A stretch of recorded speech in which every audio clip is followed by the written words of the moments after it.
समस्त को नमस्कार। तो आज क्लास रे आमे ओटीईटी एग्जाम रो सीडीपी रो प्रीवियस ईयर क्वेश्चन डिस्कशन करिबा जहा कि 17 डिसेंबर आम जो ओटीईटी एग्जाम हो ताहा पई आपण मन को हेल्प करिवो। तो काल विलंब न करी चलो आमे क्वेश्चन गुडा डिस्कशन करिबा। तो हमर प्रथम क्वेश्चन हला आम राज्य रे केउ संस्था प्राथमिक स्तर पई पाठ्य खसडा प्रस्तुत करि थाए माने आम स्टेट रे को ऑर्गेनाइजेशन प्राइमरी लेवल पई पाठ्य खसडा प्रस्तुत करि थाए। ऑप्शन इज हमर ओपेपा TE and SCERT NCTE ELTI. तो यार करेक्ट आंसर है option B TE and SCERT. तो आम राज्य रे प्राथमिक स्तर पई टीई एंड एससीईआरटी आमर पाठ्य खसडा प्रस्तुत करे। टीई रो फुल फॉर्म हला टीचर एजुकेशन और एससीईआरटी रो फुल फॉर्म हला state council for educational research and training. सेमिति ओपेपा रो फुल फॉर्म हला Odisha primary education programme authority जोड़ा कि आमर 1996 मसीह गठन कराई। वर्तमान ओपेपार ना चेंज करा जाई ओसेफा रखाई। कौन रखाई ओसेफा। ओसेपार फुल फॉर्म है Odisha school education programme authority बुझीगला। सेमिति आमर एनसीटी रो फुल फॉर्म है national council for teacher education जोड़ा कि आमर टीचर मानकर एजुकेशन उपरे ध्यान दिए। ओपेपा कौन करे ना यूनिवर्सलाइजेशन ऑफ एलिमेंटरी एजुकेशन माने प्राथमिक शिक्षार सार्वजनीकरण यही दिग उपरे से ध्यान दिए। देन आमे देखिबा नेक्स्ट क्वेश्चन। 2 नंबर क्वेश्चन कहिला निम्नोक्त मध्यरु केउटी शिशुर शारीरिक अभिवृद्धि को सूचाउछि माने केउटी हमर गोटे पिलारो फिजिकल ग्रोथ को हमर इंडिकेट करूछि। ऑप्शन इज हमर नेगेटिव क्वांटिटेटिव क्वालिटेटिव पॉजिटिव। तो एठारे करेक्ट आंसर हबो ऑप्शन बी क्वांटिटेटिव। तो हमर फिजिकल ग्रोथ हला गोटे क्वांटिटेटिव माने परिमाणात्मक। मन रखिबो हमर जो ग्रोथ रहिछि से ग्रोथ हेउछि हमर परिमाणात्मक माने क्वांटिटेटिव। ग्रोथ को आम मापी पारिबा तेणु एठारे करेक्ट आंसर हमर ऑप्शन बी हेबो। जदि से डेवलपमेंट पचारि थांता तबे आम मारि थांते क्वालिटेटिव। कौन क्वालिटेटिव माने गुणात्मक। डेवलपमेंट पचारिले गुणात्मक करिवो ग्रोथ पचारिले परिमाणात्मक करिवो बुझीगला। देन आमे देखिबा नेक्स्ट क्वेश्चन। व्यक्ति निजर भूल ही शिखे यह केउ शिक्षण तत्व उपरे आधारित माने जणे व्यक्ति तार मिस्टेक रु शिखे तार एरर रु शिखे यह केउ शिक्षण तत्व उपरे आधारित। ऑप्शन इज हमर यांत्रिक अनुबंध अंतर्दृष्टि प्रयत्न प्रमाद सापेक्ष परिवर्तन। तो यार करेक्ट आंसर ऑप्शन सी प्रयत्न प्रमाद जहाँ इंग्रजी रे हमर ट्रायल एंड एरर लर्निंग कहा जाए। जड़े व्यक्ति तार भूल ही शिखे यह हमर प्रयत्न प्रमाद शिक्षण तत्व उपरे आधारित जहाँ इंग्रजी रे ट्रायल एंड एरर लर्निंग कहा जाए। माने जड़े प्रथमे भूल करिवो आ से भूल शिखिबो यह होछि हमर ट्रायल एंड एरर लर्निंग। यहाँ किए देइथिले यहाँ को हमर थ्रॉन्डाइक देइथिले किए देइथिले थ्रॉन्डाइक देइथिले आउ थ्रॉन्डाइक तांकर ट्रायल एंड एरर लर्निंग रो एक्सपेरिमेंट केट उपरे करथिले का उपरे करथिले केट उपरे करथिले मन रखिबो। आउ थ्रॉन्डाइक तांकर एक्सपेरिमेंट कर सला परे से हमर दुई प्रकार ल देइथिले गोटे हला प्राइमरी ल आ गोटे हला हमर सेकेंडरी ल। से प्राइमरी ल रे तीनोटी ल देइथिले गोटे हला लॉ ऑफ रेडीनेस कौन लॉ ऑफ रेडीनेस आ गोटे हला लॉ ऑफ प्रैक्टिस आ गोटे हला हमर लॉ ऑफ इफेक्ट। तो हमर थ्रॉन्डाइक तांकर प्राइमरी लॉ रे तीनोटी लॉ देथिले गोटे हला लॉ ऑफ रेडीनेस आ गोटे हला लॉ ऑफ प्रैक्टिस जहाँ को लॉ ऑफ एक्सरसाइज मध्ये कहा जाए आ गोटे हला हमर law of effect. Law of readiness कहे जे जेतेबेले गोटे पिला प्रस्तुत थिबो रेडी थिबो सेतेबेले ताको आमे शिक्षा देबा यह कोडिया रे प्रस्तुतिर नियम कहा जाए। जेतेबेले पिला हमर रेडी थिबो सेतेबेले आमे ताको शिक्षा देबा। लॉ प्रैक्टिस कहे जेतेबेले आमे गोटे जिंस को अभ्यास करिबा प्रैक्टिस करिबा सेथिरे आमे मास्टरी हासिल करिबा सेथिरे आमे निपुण हासिल करिबा। प्रैक्टिस रे हमर दुईटी जिंस आसे गोटे हला यूज आ गोटे हला डिसयूज। जदि आमे यूज करिबा व्यवहार करिबा तेबे आमे सेथिरे मास्टरी हासिल करिबा जदि आमे ताको यूज करिबा नहीं डिसयूज करिबा तेबे आमे ताको भूली जिबा बुझियला। तो यह होछि हमर लॉ ऑफ प्रैक्टिस आ गोटे हला हमर लॉ ऑफ इफेक्ट। जेतेबेले आमे गोटे काम को करिबा आ हमको सैटिस्फाई मिलिबो सेतेबेले आमे ताको बारंबार करिबा यह होछि हमर लॉ ऑफ इफेक्ट जहाँ को हमर फलाफल नियम कहा जाए। आमे गोटे जिंस को कले हमको भल लगिला हमको सैटिस्फैक्शन लगिला आमे ताको रिपीटेडली करिबा यह होछि हमर लॉ ऑफ इफेक्ट माने फलाफल नियम। आ जदि हमको खराब लागिबो तबे आमे करिबा कि करिबानी यह मध्ये हबो हमर लॉ ऑफ इफेक्ट बुझियला। तो हमर प्राइमरी लॉ रे तीनोटी लॉ अछि गोटे हला लॉ ऑफ रेडीनेस जहाँ को हमर प्रस्तुतिर नियम कहा जाए आ गोटे हला लॉ ऑफ प्रैक्टिस जहाँ को अभ्यासर नियम कहा जाए आ गोटे हला हमर लॉ ऑफ इफेक्ट जहाँ को फलाफल नियम कहा जाए बुझियला। तो आमर थर्नडाइक यही 3टी ल देइथिले।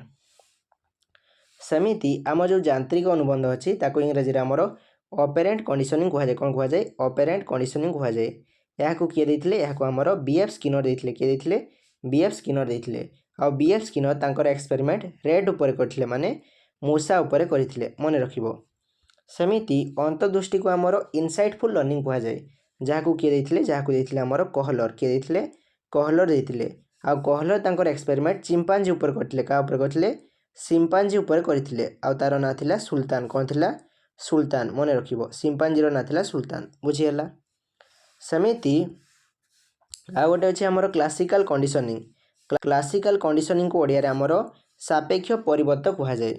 आ क्लासिकल कंडीशनिंग हमर किए देइथिले? पाभलव देइथिले। किए देइथिले? पाभलव देइथिले। आ पाभलव तांकर एक्सपेरिमेंट डॉग ऊपर करथिले, माने कुकुर ऊपर करथिले। बुझीगला? देन आमे देखिबा 4 नंबर क्वेश्चन। 4 नंबर क्वेश्चन कहिला निम्नोक्त मध्यरु केउ तथ्यटी ठीक नुहे, माने केउ तथ्यटी हमर भूल अछि। ऑप्शन अछि हमर अभिवृद्धि एक जैविक प्रक्रिया। यह ठीक अछि, कहीं ना ग्रोथ होउछि गोटे हमर बायोलॉजिकल प्रोसेस। ग्रोथ हमर जेनेटिक ऊपर हमर वंशगत गुण ऊपर निर्भर करे, तेणु यह हमर ठीक अछि। तेणु यह हमर आंसर हबो नै। ऑप्शन बी कहिला विकास एक परिमाणात्मक प्रक्रिया, माने डेवलपमेंट होउछि गोटे क्वांटिटेटिव प्रोसेस। यह भूल कथा। हमर डेवलपमेंट होउछि गोटे क्वालिटेटिव प्रोसेस। कौन? Qualitative process. तेणु एठार करेक्ट आंसर कौन हबो? ऑप्शन बी हबो। विकास केबे भी परिमाणात्मक नुहे। विकास होउछि हमर गुणात्मक प्रक्रिया। बुझीगला? सेमिति शिक्षा एक लक्ष्याभिमुखी प्रक्रिया, माने एजुकेशन होउछि गोटे हमर गोल ओरिएंटेड प्रोसेस। यह भी ठीक कथा। तेणु यह मध्य हमर आंसर हबो नै। ऑप्शन डी कहिला शिक्षण एक आचरणगत परिवर्तन प्रक्रिया, माने हमर लर्निंग होउछि गोटे प्रोसेस ऑफ बिहेवियरल चेंजेस, माने हमर शिक्षण होउछि गोटे आचरणगत व्यवहार परिवर्तन प्रक्रिया। यह मध्य ठीक कथा। तेणु एठार करेक्ट आंसर हमर ऑप्शन बी हबो। विकास एक परिमाणात्मक प्रक्रिया। यह गोटे हमर ठीक उक्ति नुहे। यह होउछि गोटे भूल उक्ति, काहेकि विकास होउछि गोटे हमर गुणात्मक प्रक्रिया। देन आमे देखिबा नेक्स्ट क्वेश्चन। तो 5 नंबर क्वेश्चन कहिला बहु विकल्प प्रश्न क्षेत्र रे निम्नोक्त केउ तथ्यटी ठीक नुहे, माने मल्टीपल चॉइस क्वेश्चन पई केउ स्टेटमेंट हमर ठीक नुहे। ऑप्शन रहिछि हमर अनभिज्ञ शिक्षक मध्य सहजरे प्रश्न प्रस्तुत करि पारंती।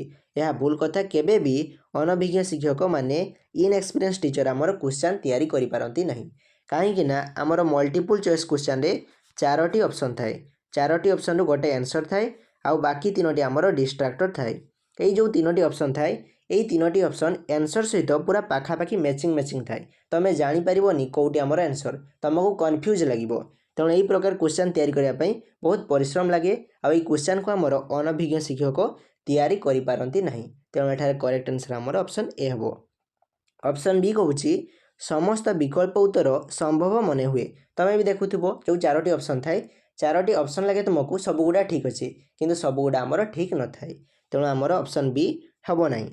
ऑप्शन सी कहिला कंप्यूटर माध्यम रे निर्भुल और द्रुत मूल्यांकन होई पारे। हमर एमसीक्यू क्वेश्चन को आमे कंप्यूटर माध्यम रे इजीली देखि पारु। तमे भी देखिथिबो जे हमर एमसीक्यू क्वेश्चन देखिया पई हमर गोटे मशीन थाए, ऑप्टिकल मार्क रीडर। कोन? ऑप्टिकल मार्क रीडर हमर गोटे मशीन थाए। एई मशीन द्वारा हमर एमसीक्यू क्वेश्चन को आमे इजीली देखि पारु। तेणु यह मध्य हमर आंसर हबो नाही। ऑप्शन डी कहिला विकल्प मानक मध्यरु मात्र गोटिए उत्तर ठीक थाए। ठीक कथा। हमर एमसीक्यू क्वेश्चन रे जो 4टी विकल्प थाए, सेई 4टी विकल्प रु गोटे हमर आंसर थाए। तेणु ऑप्शन डी मध्य हमर आंसर हबो नाही। तेणु एठार करेक्ट आंसर कोन हबो ना हमर ऑप्शन ए हबो। अनभिज्ञ शिक्षक मध्य सहजरे प्रश्न प्रस्तुत करि पारंती। यह भूल कथा। केबे भी अनभिज्ञ शिक्षक हमर प्रश्न तैयारी करि परिबे नाही। बुझियला? देन आमे देखिबा नेक्स्ट क्वेश्चन। 6 नंबर क्वेश्चन कहिला शिक्षार्थी मानकर शैक्षिक दोष दुर्बलता केउ प्रकार मूल्यांकन द्वारा निरूपण करा जाय थाए, माने पिला मानकर लर्निंग डेफिशिएंसीज आ डिफिकल्टीज को केउ प्रकार इवैल्यूएशन द्वारा हमर आइडेंटिफाई करा जाय। ऑप्शन अछि हमर व्यवस्थान, समाप्ति सूचक, निरविच्छिन्न, निदानात्मक। तो यार correct answer option D diagnostic evaluation, जहा कोडिया हमर निदानात्मक मूल्यांकन कहा जाय। पिला मानकर शैक्षिक दोष दुर्बलता को चिन्हटीकरण करिया पई निदानात्मक परीक्षण करा जाय। मने रखिबो निदानात्मक मूल्यांकन द्वारा आमे पिला मानकर दोष दुर्बलता को आमे आइडेंटिफाई करिथाउ, चिन्हटीकरण करिथाउ। समिति हमर व्यवस्थान मूल्यांकन माने प्लेसमेंट इवैल्यूएशन हमर एंट्रांस टेस्ट रे करा जाय। जेते भी हमर प्रवेशिका परीक्षा रहिछि, जेमिति सिटी एंट्रांस, बीएड एंट्रांस एगुड़ा है आमर प्लेसमेंट इभालुएसन। सेमिति आमर समाप्ति सूचक मूल्यांकन जहाँ इंग्रेजी समेटिव इभालुएसन कहुए ताहा आमर वर्ष शेषक माने एंड ऑफ द ईयर कराए। सेमिति कंटिन्यूअस इभालुएसन माने आमर निरविच्छिन्न मूल्यांकन आमर निरंतर भाव में कराए। बुझीगला। तापर आम देखा नेक्स्ट क्वेश्चन। तो आमर 7 नंबर क्वेश्चन कहला जड़े छात्रर प्रकृत बयस 7 वर्ष एवं मानसिक बयस 7 वर्ष तेबे छात्रटी निम्नोक्त केउं श्रेणी रे अंतर्भुक्त हब। ऑप्शन रही आमर सामान्य बुद्धि संपन्न, साधारण बुद्धि संपन्न, बेसी बुद्धि संपन्न, असाधारण बुद्धि संपन्न। देख पिलार प्रकृत बयस माने क्रोनोलॉजिकल एज है आमर 7 वर्ष, तार मेंटल एज माने मानसिक बयस है आमर 7 वर्ष। तो आईक्यू रो फॉर्मूला कौन? आईक्यू रो फॉर्मूला है mental as by chronological age into 100। Mental as है 7 वर्ष, क्रोनोलॉजिकल एज है आमर 7 वर्ष गुणन 100, 7 कैनसल हो गला तो तार आईक्यू है 100। तो पिलार आईक्यू है आमर 100। आ तुमने जानथिबो जे आमर आईक्यू रेंज 90 रु 110 मध्य जो पिला माने अछंती सेमान को आमर साधारण पिला कहा जाए। तेणु एठार करेक्ट आंसर हम आमर ऑप्शन बी साधारण बुद्धि संपन्न। तो ये पिलाटी हूँ आमर साधारण बुद्धि संपन्न कहीं यार आईक्यू है आमर 100 आ 100 आमर 90 रु 110 मध्य तेणु एठार करेक्ट आंसर आमर ऑप्शन बी हम। देन आम देखा नेक्स्ट क्वेश्चन। सूक्ष्म तंतुचालन दृष्टिकोण केउंटी अन्य 3टी ठारू भिन्न माने आमरी 4टी ऑप्शन मध्यरु केउंटी फाइन मोटर मूवमेंट रेस्पेक्टिव रे अलग अटे। फाइन मोटर मूवमेंट माने आम बॉडी स्मॉल मसल गुड़ा माने छोट मसल गुड़ा आमर काम करिवो। जेमिति आम आंगुली रे जो मसल अच्छी आमर आखि पदार जो मसल अच्छी ताहा होची आमर स्मॉल मसल। स्मॉल मसल गुड़ा जो जगह काम करिवो ताहा हेबो फाइन मोटर मूवमेंट। तो आमको क्वेश्चन पचारिछि केउंटी आमर सूक्ष्म तंतुचालन दृष्टिकोण अलग माने केउंटी आमर फाइन मोटर मूवमेंट सहित जड़ित नुहे। ऑप्शन है आमर डॉट जॉइनिंग माने बिंदुर संजयीकरण। जितेबाला गोटे पिला डॉट को जॉइन करिवो सेतेबाला से आंगुलीर हाथ में पेन को धरी से डॉट को जॉइन करिवो।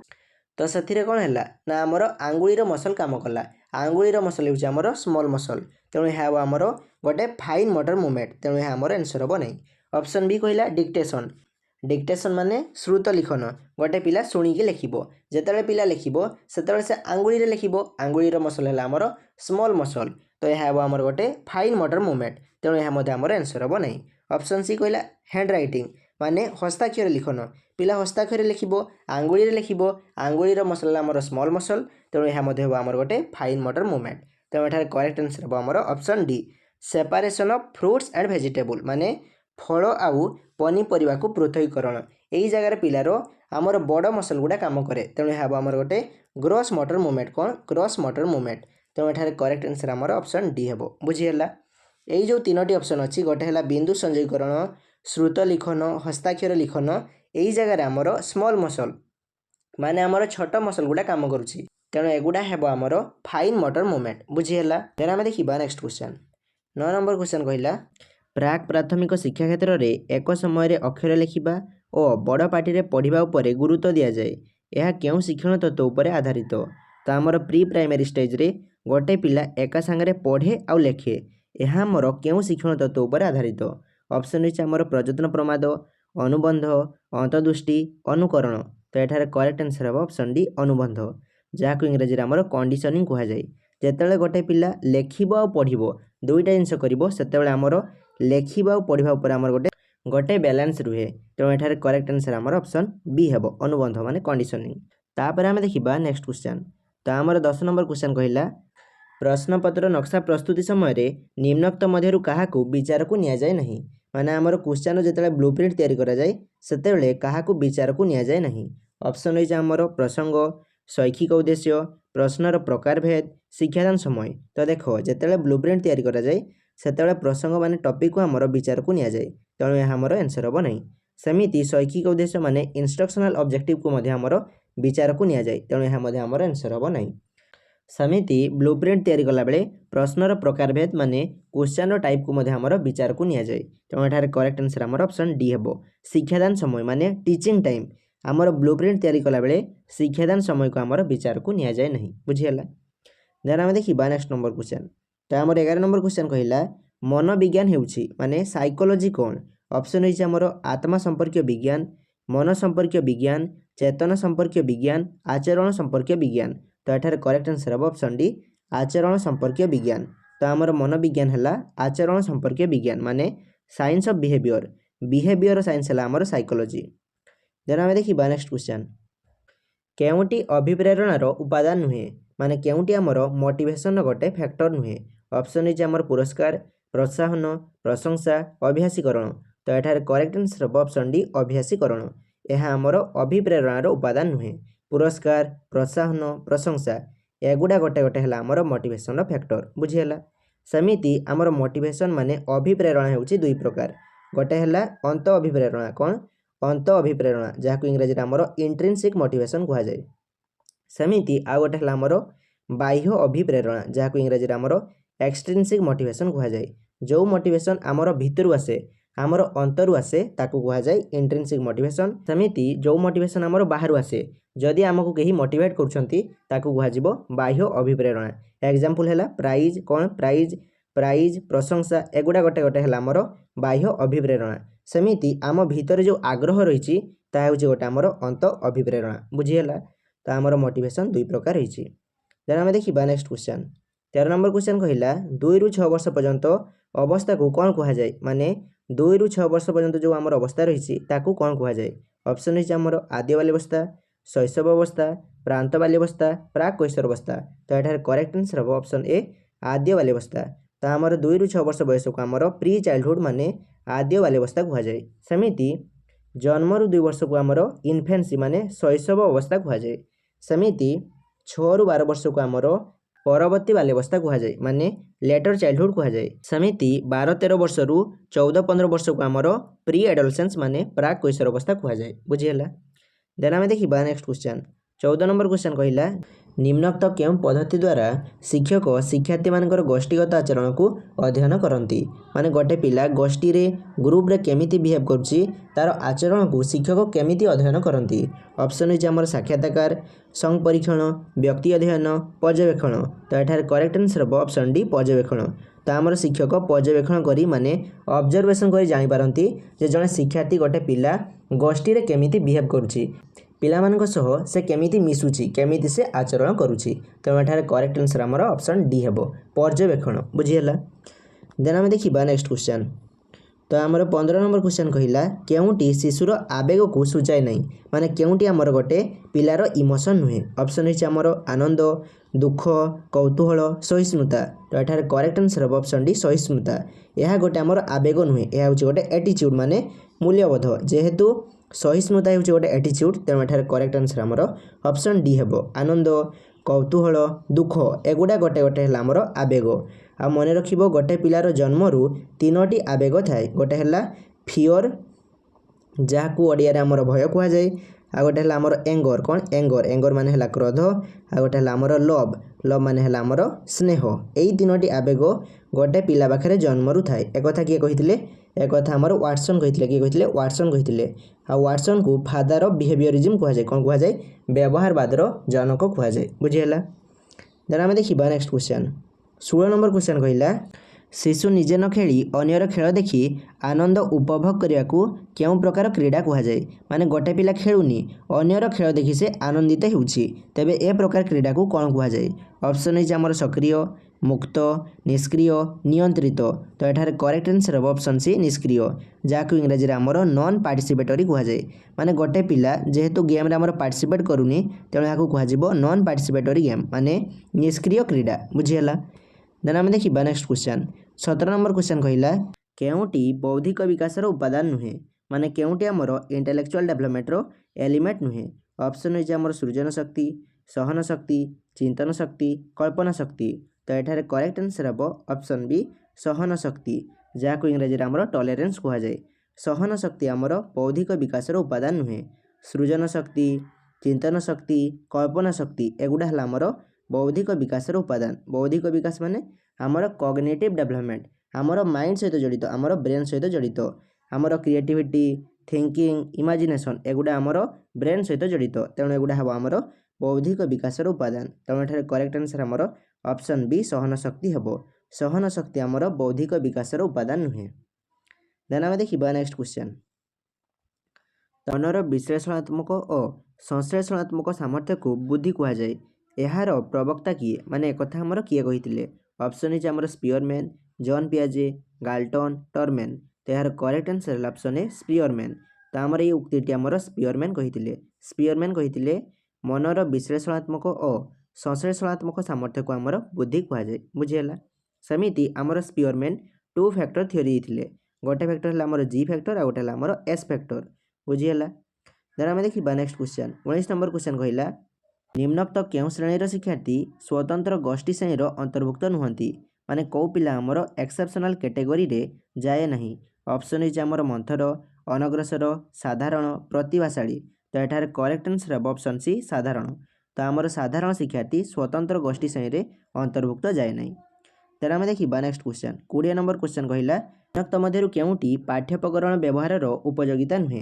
माने केउंटी आमर टीचिंग एड यूज रो मेरिट नुहे ऑप्शन इज आमर शिक्षकों विषयगत ज्ञान को वृद्धि करने शिक्षण प्रक्रिया को सहज करने देख आमर टीचिंग एड शिक्षण प्रक्रिया को सहज करे तेणु यह आमर आंसर हम ना ऑप्शन सी कहला शिशुर पाठ्यवस्तु प्रति आग्रह सृष्टि करिवो यह ठीक कथा आमर टीचिंग एड कौन करे ना पिला को पाठ्यपुस्तक प्रति आग्रह सृष्टि करे सेमिति ऑप्शन डी कहला पाठ्यवस्तु संबंध में वास्तव ज्ञान देवा टीचिंग एड पिला को वास्तव ज्ञान दिए माने कंक्रीट नॉलेज दिए तेणु यहाँ करेक्ट आंसर आमर ऑप्शन ए हम शिक्षकों विषयगत ज्ञान को वृद्धि करने यह केवे भी टीचिंग एड आमर मेरिट नुहे तेणु यहाँ करेक्ट आंसर आमर ऑप्शन ए हम बुझीगला देन आम देखा नेक्स्ट क्वेश्चन तो आमर 21 नंबर क्वेश्चन कहला दृश्य श्राव्य उपकरण व्यवहार द्वारा निम्नोक्त केउंटी साधित होता है ऑप्शन इज आमर दृष्टिशक्ति शाणित हुए देखा शुणा मध्य समन्वय स्थापन हुए श्रवण शक्ति शाणित हुए उभय दृष्टि और श्रवण शक्ति शाणित हुए तो यहाँ करेक्ट आंसर है ऑप्शन बी देखा शुणा मध्य समन्वय स्थापन हुए जितेबाला आम दृश्य श्राव्य उपकरण व्यवहार करवा से पिलार देखा और शुणा मध्य समन्वय स्थापन हम तेणु यहाँ करेक्ट आंसर आमर ऑप्शन बी हम देन आम देखा नेक्स्ट क्वेश्चन तो 22 नंबर क्वेश्चन कहला निम्नोक्त केउंटी पारदर्शिता शिक्षणर उपादान नुहे केउंटी आमर मास्टरी लर्निंग रो एलिमेंट नुहे ऑप्शन इज आमर विकल्प पाठ्यपुस्तक व्यवहार विकल्प शिक्षादान पद्धति शिशु केन्द्रिक शिक्षादान कार्य दलगत शिक्षादान तो यार करेक्ट आंसर ऑप्शन डी दलगत शिक्षादान यह गोटे आमर मास्टरी लर्निंग रो एलिमेंट नुहे आम जो ब्लूम थिले से ब्लूम मास्टरी लर्निंग रो आमर एलिमेंट देथिले जो दलगत शिक्षादान कथा आमर कह जाए ना बुझीगला देन देखा आम नेक्स्ट क्वेश्चन तो आमर 23 नंबर क्वेश्चन कहला जड़े छात्र गृह कार्य करने बेले गोटे गणित प्रश्न ठीक समाधान करी बेस आनंद पाइला और परवर्ती प्रश्न समाधान करने आग्रह प्रकाश कला यह शिक्षणर केउं नियम उपर आधारित ऑप्शन इज आमर law of readiness law of exercise law of similarity law of effect देख गोटे पिला क्वेश्चन करी से आनंद पाइला से साटिस्फैक्शन पाइला तापर से नुआ प्रश्न करने आग्रह प्रकाश कला तेणु यह आमर लॉ ऑफ इफेक्ट माने फलाफल नियम हम तो आमर थ्रॉन्डाइक 3टी नियम कही गोटे है अभ्यास नियम आ गोटे है प्रस्तुतिर नियम आ गोटे है आमर फलाफल नियम जितेबाला पिला आमर आग्रह थी से आम पिला को शिक्षा देवा यह हूँ आमर अभ्यास नियम यह इंग्राजी में लॉ ऑफ रेडीनेस कहुए सेमिति जितेबाला आम गोटे जिनस को प्रैक्टिस करवा अभ्यास करवा से आम निपुण अर्जन करवा से आम निपुणता हासिल करवा यह हूँ आमर प्रस्तुतिर नियम यह इंग्राजी में लॉ ऑफ एक्सरसाइज कहुए सेमिति गोटे जिनस आम साटिस्फैक्शन पाइला ताकू आम आउ थे करने चेष्टा करवा यह हूँ आमर फलाफल नियम जहाँ इंग्राजी में आमर लॉ ऑफ इफेक्ट कहुए जदि आमको प्रश्न भल लगे तेज आम करवा नहीं ताहा मध्य हम आमर लॉ ऑफ इफेक्ट माने फलाफल नियम जदि भल लगिला ताकू आम बारंबार करवा जदि भल लगिला नहीं ताकू आम करवा नहीं यह हूँ आमर लॉ ऑफ इफेक्ट जहाँ आमर थ्रॉन्डाइक देथिले देन आम देखा नेक्स्ट क्वेश्चन तो आमर 24 नंबर क्वेश्चन कहला निम्नोक्त केउंटी निरविच्छिन्न संवापक मूल्यांकन द्वारा परिमाप करा जायथाय माने कंटीन्यूअस एंड कॉम्प्रिहेंसिव इवैल्यूएशन द्वारा काहाकू मापा जायथाय ऑप्शन रही आमर सामग्रिक विकास सृजन शक्तिर विकास अभिज्ञतार विकास केन्द्र प्रसारी चिंतनर विकास तो यहाँ करेक्ट आंसर हम ऑप्शन ए सामग्रिक विकास तो आम निरविच्छिन्न संवापक मूल्यांकन द्वारा गोटे पिलार सामग्रिक विकास को आम मूल्यांकन करिथाउ जहाँ इंग्राजी में आमर होलिस्टिक डेवलपमेंट कहुए देन आम देखा नेक्स्ट क्वेश्चन तो आमर 25 नंबर क्वेश्चन कहला जड़े शिक्षार्थीर वर्तमान शैक्षिक सफलतार भविष्य में तार विभिन्न क्षेत्र में दक्षता और सफलता आकलन करने निमंते क्यों परीक्षण करा जाए माने गोटे पिलार वर्तमान शैक्षिक सफलतार पिला भविष्य में कौन करिवो तार आकलन करने आम क्यों प्रकार परीक्षण करिथाउ ऑप्शन इज आमर अभियोग्यता परीक्षण कृति परीक्षण, एकक परीक्षण, मनोवृत्ति परीक्षण। तो यार करेक्ट आंसर है ऑप्शन ए अभियोग्यता परीक्षण, जहाँ इंग्राजी में आमर एप्टीट्यूड टेस्ट कहुए। गोटे पिला भविष्य में कौन कर तार टेस्ट आम एप्टीट्यूड टेस्ट कर बुझीगला। देन आम देखा नेक्स्ट क्वेश्चन। तो आमर 26 नंबर क्वेश्चन कहला निम्नोक्त मध्य केउटी एक मात्रा सूचक पाठ्य उपकरण अटे, माने केउटी आमर गोटे डायमेंशनल टीचिंग एड अटे। ऑप्शन है आमर कलापटा, प्रदर्शन बोर्ड, स्थिर छवि, प्रतिरूप। तो यहाँ करेक्ट आंसर हम ऑप्शन डी प्रतिरूप, जहाँ इंग्राजी आमर मॉडल कहुए।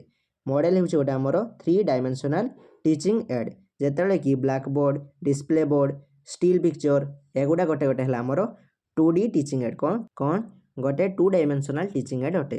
तेणु यहाँ करेक्ट आंसर आमर ऑप्शन डी प्रतिरूप हम, माने मॉडल हम।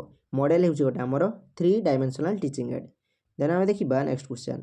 तो आमर 27 नंबर क्वेश्चन कहला प्राथमिक विद्यालय शिक्षार्थी माने निम्नोक्त केउ उपाय द्वारा अभिज्ञता अर्जन करिथांती, माने प्राइमरी स्कूल पिला माने को मेथड द्वारा एक्सपीरियंस को गेन करिथांती। ऑप्शन है आमर वास्तव पर्यवेक्षण, अन्यमान ठारू शुणी, अनुकरण करी, काल्पनिक चिंतन करी।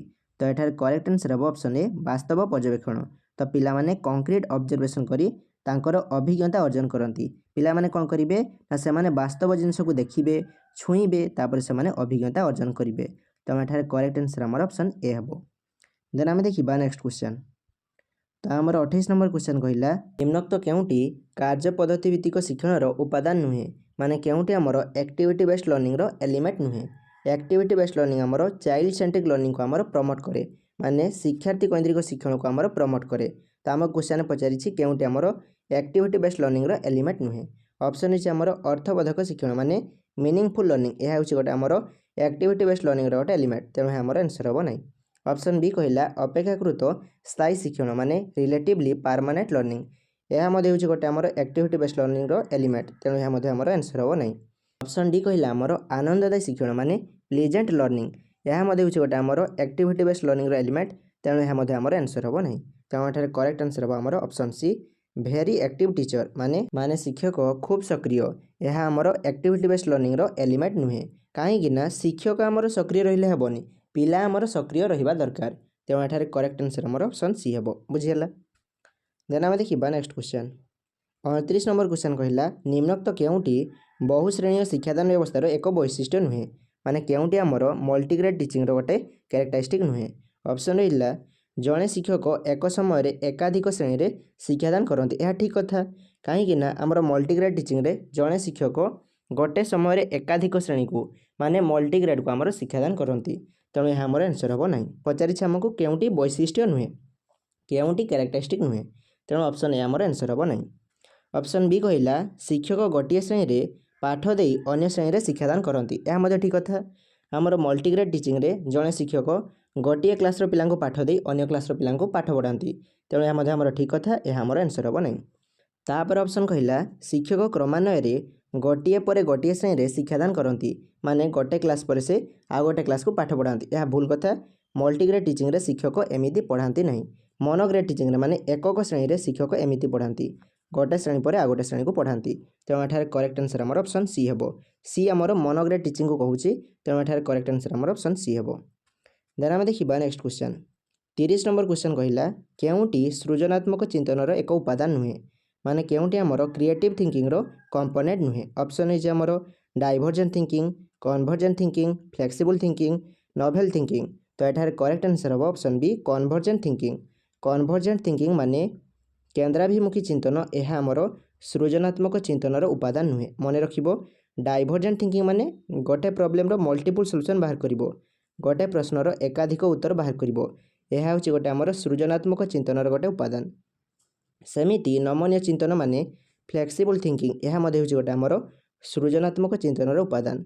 सेमिति नोवेल थिंकिंग माने नुआ चिंतन, यह हूँ गोटे आमर सृजनात्मक चिंतनर गोटे उपादान।